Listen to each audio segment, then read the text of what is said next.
There's so many artifacts in the collection, I guess, to begin with. We have 250,000 at Detroit Historical.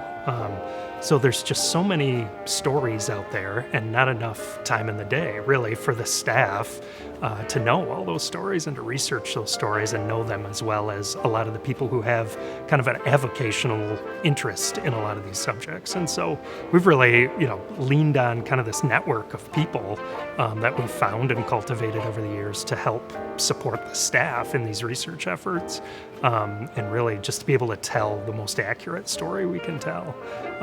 But it's, there's so many stories, there's not enough time in the day, so you need all the help you can get, I guess.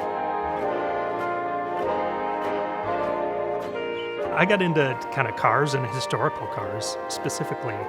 I guess you can't really work in museums in Michigan without having some exposure to car collecting. But I had I had an interest, I guess, to begin with, just as a kid before I could drive. Whenever I got my allowance, I'd go down and buy a muscle car trader magazine and an auto trader magazine and circle all the Mopar muscle cars that I couldn't afford. And, just really got into it that way, saying, like, boy, that's really cool. I'd love to drive that sort of thing. But then also, my dad always had something in the driveway he was working on, whether it was our station wagon or a minivan or something. And so, just had that background that, like, oh yeah, you can get in there and tinker around, and if something breaks, you can fix this thing. Just an interest, I guess, that I was never really explored until I started working in museums, and all of a sudden we needed somebody to jack up a car so we could get some wheel dollies under it. We looked around and nobody knew how to do it. I was the only guy who knew how to do it. And so, got into it that way. And then, again, just moving around to different collections in Michigan, and working with their car collections, one thing just kind of led to another, like, oh, they have a car collection too. Maybe they need some help over there, how it goes. These things are documents, they're artifacts. And being the Detroit Historical Society, our mission is to tell Detroit stories and why they matter. So everything in this collection should be directly related to Detroit in one way or another.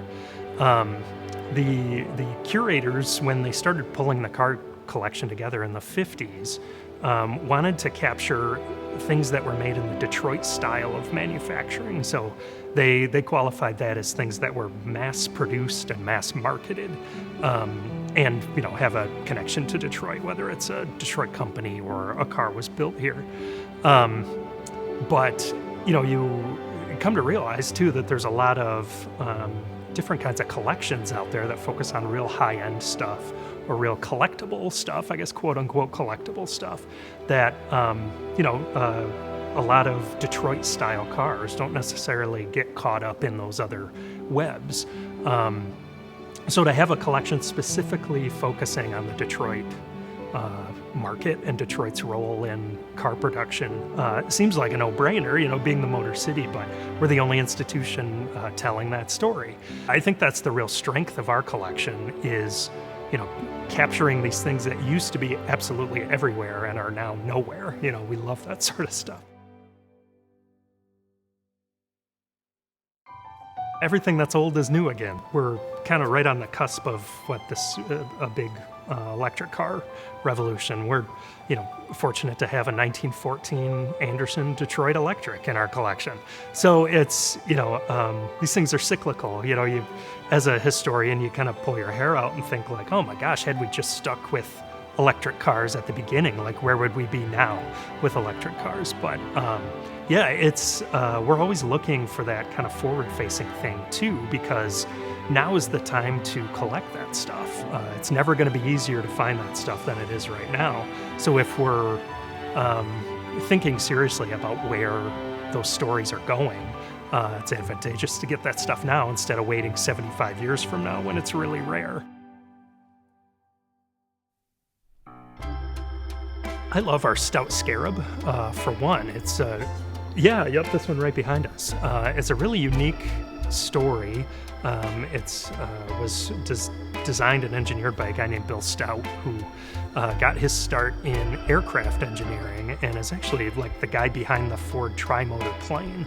And so he got his start with that and working with Henry Ford, and then was eventually bought out by Ford, and was a young guy with an engineering background, kind of had all the money you would need to capitalize something like this, and put together this Scarab, which is kind of a prototype minivan in the 1930s. And it was one of the very first rear-mounted engines produced in America, rear-mounted engine vehicles produced in America on any kind of scale. There was, I'm sure there was one-offs and limited production along the way. There's 30 of these built in 1935, and just designed from a real passenger standpoint.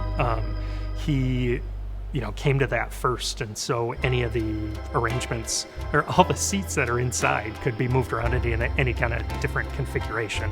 So you could play cards, you could fold the table down and play a board game if you wanted to. The advertising for the time showed a picture of a woman laying on the back seat reading a book as it's riding down the road. And so just really different. He's just a fascinating character because he's interested kind of broadly in mobility, how we talk about it today. He designed what he thought was going to be the Model T of the skies, this car called the Stout Sky car. That was, a personal airplane that you could fold the wings up and then drive it away like a regular car, drive it from the airport to your house and then drive back to the airport, fly it wherever you had to go.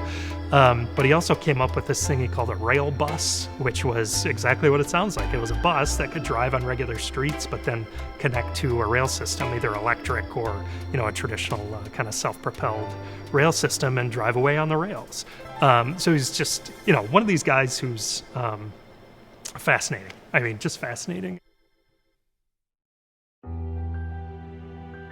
Brings back a lot of memories for people. That's the thing about cars too. It's like it's time travel for a lot of people. They look in the back, look in the back seat and see where they sat as a kid and see the exact ashtray they used to fiddle around with or something like that going down the road. So there's such a important part of our lives, I guess, in an active way and in a passive way. They just get in your brain for whatever reason. So to be able to preserve something like that you might have forgotten completely about is really pretty special.